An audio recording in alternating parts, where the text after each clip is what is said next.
Welcome to Have More Babies. Today we're diving into a topic that really hits home for so many new families, navigating co-parenting, especially during those incredibly important, foundational early months. We're looking at a fantastic article from Omega Pediatrics today. It offers some, really profound insights into this crucial stage. Our goal here is to unpack what co-parenting actually is, what the benefits are, and maybe most importantly, the practical strategies you can use to make it work. Even when you're facing stress, or maybe if you and your partner are parenting from separate homes. What really struck me from the Omega Pediatrics article is how it frames co-parenting less as just like logistics and more as this shared mission for your child's security. It's fundamental. So let's start right there. What is co-parenting, according to Omega Pediatrics? The article defines it as the practice of two people, usually parents, raising their children side by side. And interestingly, they make it clear this applies whether you live together or in separate homes. That's key. But the core idea, the absolute non-negotiable, it's that shared goal. Giving your child a safe, nurturing, stable environment. Always putting the child's well-being first. And the benefits they list, they're really compelling. Fostering that close bond with both parents and ensuring both have an equal say in raising the child. Yeah, and something that often gets missed, but the article really nails, is that even if you agree on the big goals, the day-to-day reality with a newborn can feel, wildly different for each parent, especially in those first few months, right? The source points out that co-parenting has this, broad, almost open-ended meaning, which really just highlights how adaptable you both need to be. You know the saying, it takes two to tango? It sounds simple, but it perfectly captures it. Strong communication, real teamwork, those are the absolute cornerstones here. And you'll often see challenges pop up right away with different parenting styles, even for basic stuff. Oh, yeah, Well, think about comforting a crying baby. Maybe one parent's instinct is to, cradle and sing, while the other immediately goes to check the diaper or see if they're hungry. How do you handle that without it becoming a constant source of friction? The article suggests it's in those small moments, feeding, changing, soothing, that your different approaches might first clash. And that's where mutual understanding isn't just nice to have, it's essential. You need it to build that united front. And partner support, it's huge. Showing empathy when your partner is stressed and exhausted, maybe offering to take over without being asked, just being patient while you both adjust. It's all critical. Okay, so we know co-parenting is vital for the child. But let's get real. Making it work isn't always a walk in the park, is it? The Omega Pediatrics article is pretty upfront about the challenges. The stress. It flags those common stressors. The big ones. Lack of sleep, which is just brutal. New financial worries, maybe. And just feeling totally, utterly overwhelmed by it all. Yeah, constant demands. Exactly. And the article is clear. These aren't just your personal problems to deal with alone. They could really become friction points in the co-parenting relationship if you don't talk about them openly. So I'm curious, how does the article suggest parents actually, start talking about these things in a way that builds understanding, not just more stress? That's such an important question, because just feeling stressed isn't enough, right? It's about how you share that. The article really stresses that open, honest communication about what you're feeling, what your specific stressors are. That's the absolute first step. It's not about blaming your partner. It's about saying, look, this is what's going on for me right now.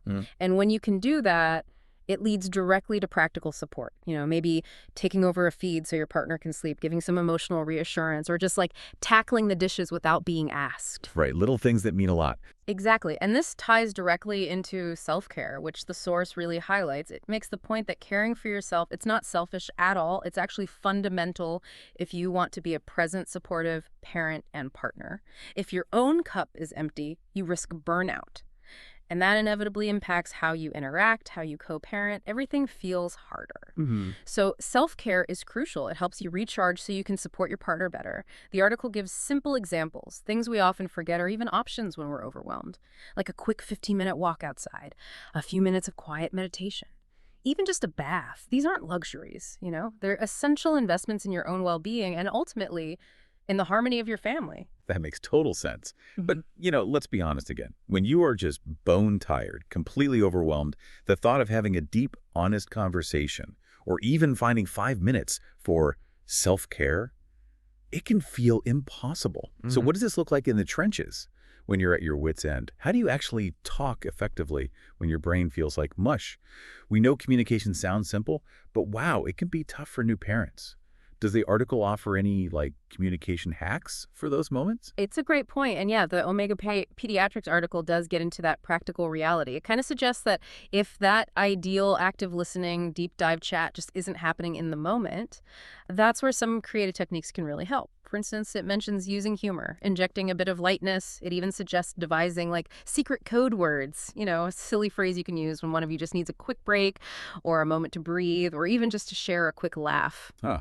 I love that. Yeah. Like a panic button word. Exactly. Something like, I don't know, pineapple pizza means I need 5 minutes. It can instantly diffuse tension. It's not about avoiding the issue long term, it's about creating little pressure release valves in the moment.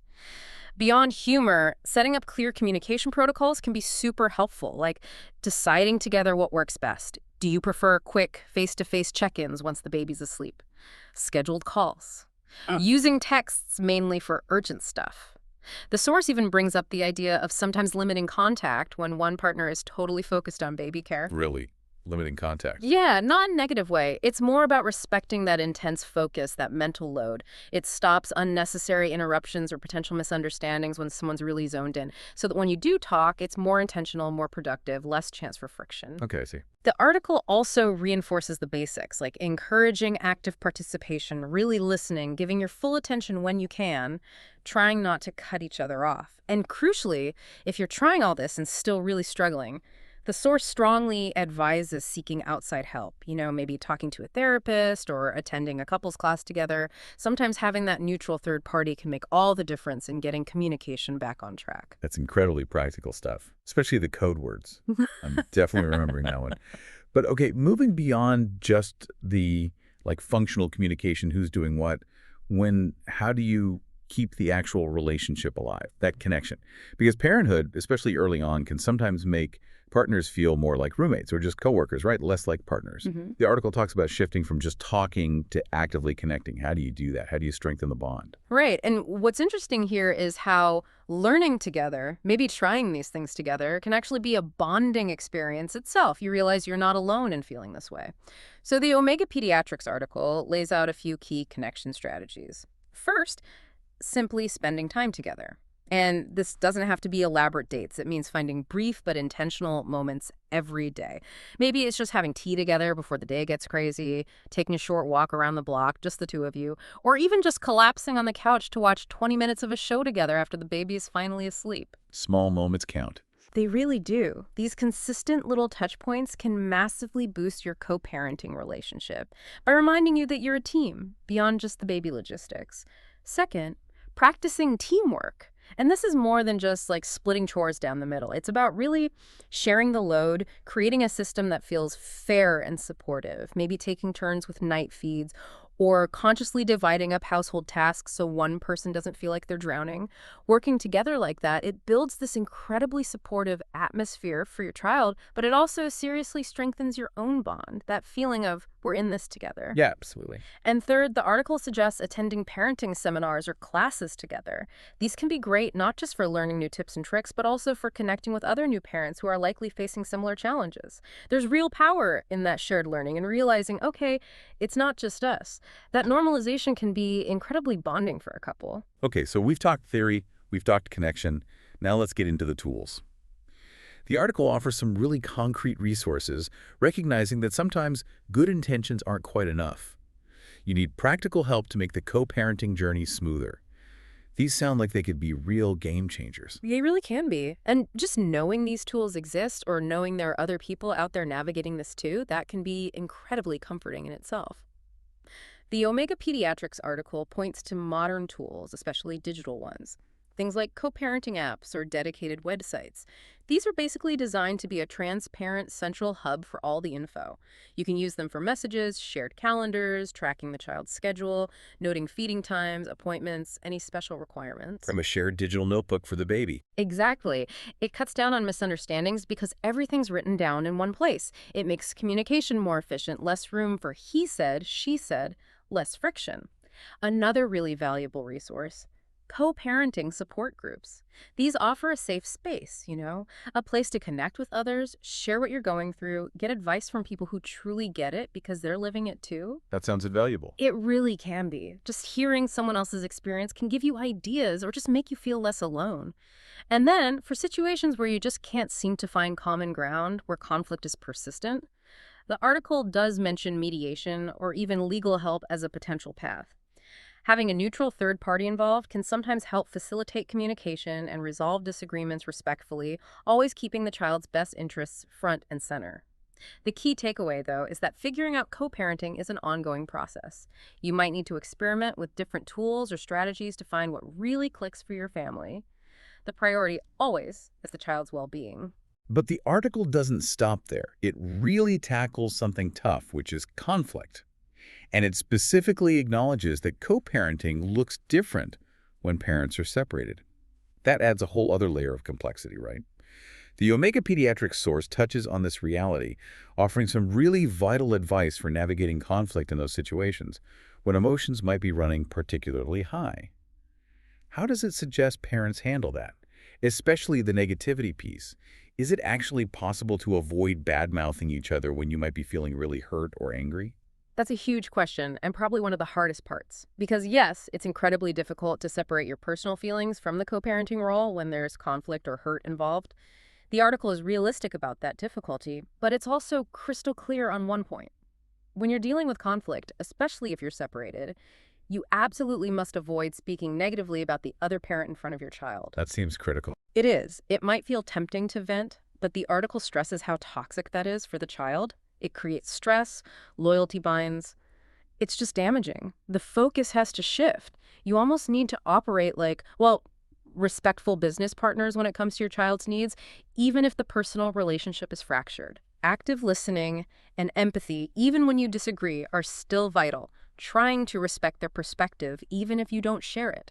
Sharing your own views constructively, without insults or blame, it's hard, but necessary. The source also puts huge emphasis on getting emotional support for yourselves. Leaning on your network family, friends, maybe joining a support group specifically for single parents. Considering therapy or counseling, it's not just about having someone to vent to, although that helps. It's about connection, maybe practical help, like someone bringing over a meal or just offering an hour of childcare so you can breathe. Those things feel like lifelines. Yeah, that support network. Absolutely. And finally, prioritizing your own self-care and stress management becomes even more critical in high-conflict situations. Finding healthy ways to relax and recharge, exercise, hobbies, whatever works for you.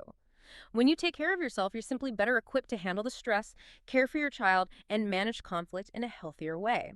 It really brings up an important question, doesn't it? How can you model healthy coping for your kids, even when you're facing huge personal challenges? Your actions teach them so much about resilience. And, these benefits of emotional support, they apply to all parents, whether separated or together. It's practical help, it's inspiration, it's comfort, it's just having someone listen. That old saying, it takes a village, it's true. And asking for help isn't weakness. It actually sets a great example for your children. It shows them that reaching out is a sign of strength. The article even mentions the value of leaning on, say, a mother or another experienced loved one. That generational wisdom can be such a gift. Wow. And that's such a thorough and really compassionate look at what can be a really intense period. So just to kind of wrap up our conversation today, it seems clear that successful co-parenting, whether you're under the same roof or not, really boils down to a few key things: effective communication, real teamwork, and having that strong support system in place. It takes effort, for sure. It takes time. But the payoff, those long-lasting benefits for your child and for your whole family's well-being, seems absolutely immeasurable. You really can manage the challenges. It's definitely a journey, but hopefully with some of these insights, you feel a bit more equipped. You've got this. And remember, if you are a new parent, or if you know someone who's navigating these crucial early months, Omega Pediatrics is there to help. They want to help you understand and overcome any obstacles. So we highly recommend you visit omegapediatrics.com. You'll find more details, lots of resources, and expert guidance that's tailored to your family's specific needs. Definitely check them out. omegapediatrics.com. And maybe just one final thought to leave you with, our listener. Think about one strategy we talked about today. Just one. Maybe it's injecting more humor or setting up a clear communication plan, or maybe it's finally reaching out to that support group. How could adapting just that one thing start to reshape your family dynamic, maybe even starting today? What could that positive ripple effect look like? Yeah, great question. And if you found this conversation helpful, please do take a second to show it. Like this video, subscribe to our channel for more insights like this, and please share it with anyone else you think might benefit other new parents, friends, family. Your support really helps us keep bringing valuable information to parents like you. Thank you so much for joining us on Have More Babies. We look forward to our next conversation. Goodbye for now.